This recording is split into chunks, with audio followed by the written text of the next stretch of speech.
मुसलमान जेके भी आहिनि उहे हिन में शिरकत कई आहे सिर्फ़ु हिन नियत सां त जंहिं काफ़र मुल्क असांजे पाक कलाम क़ुरान मजीद जी बेहरमती कई आहे ऐं असां मुतालबो कयूं था पाकिस्तान जे सदर खां वज़ीर आज़म खां आर्मी चीफ खां ऐं जेके ॿिया ताक़त वारा आहिनि त उन्हनि सां बाइकाट करनि ऐं उन्हनि जी जेकी शयूं पाकिस्तान में जिन जूं उन्हनि सां बाइकाट करे बिल्कुलु उन्हनि सां जेको नफ़रत इज़हार कनि ऐं असांजो पाकिस्तान जेको आहे त उन खे सरेआम चवे अगरि ॿीहर असांजे क़ुरान पाक जी या नबी सल्लल्लाहु अलैहि वसल्लम जी या साहबा किराम जी अगरि गुस्ताखी कयो त तव्हांजे मथां जेको आहे त असां जिहाद जो ऐलान करे छॾींदासीं जॾहिं जिहाद जो ऐलान थी वियो त हीअ नंढा नंढा जेके नौजवान आहिनि इहे बि हुनखे ख़तमु करे छॾींदा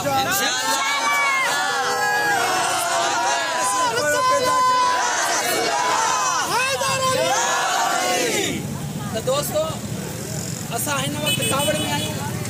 ऐं अहिड़े हिसाब सां असांजे क़ुरान पाक जी बेहरमती कई आहे इस्लाम खे जेको आहे त हमेशह कॾहिं को गुस्ताखी करे थो कॾहिं कहिड़ो मुल्क गुस्ताखी करे थो ऐं असांखे नबी सल्लल्लाहु अलैहि वसल्लम जी इहा तालीम न आहे असांखे बि ताक़त आहे त असां उन्हनि जी गुस्ताखी करे सघूं था उन्हनि जा जेके किताब आहिनि उन्हनि जा जेके उलमा जा जेके आहिनि असां सरेआम छाड़े सघूं था असां उन्हनि जे जेको आहे त इबादत गाहनि खे ड्राए सघूं था मगर असांखे इस्लाम इहो न सेखारियो आहे असांखे इस्लाम मोहबत सेखारी आहे असां इहो ई मुतालबो कयूं था त अगरि असांजे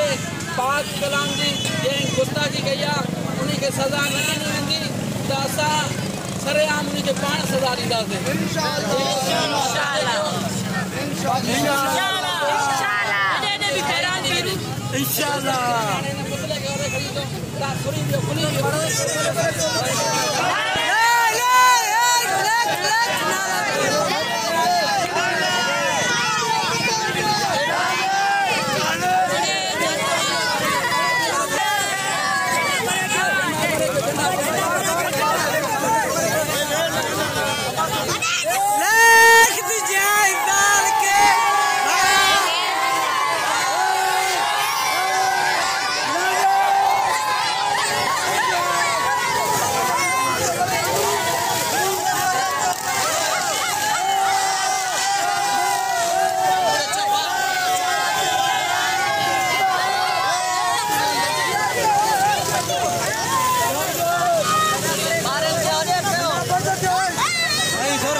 अरे नंढा नंढा बार पेशाब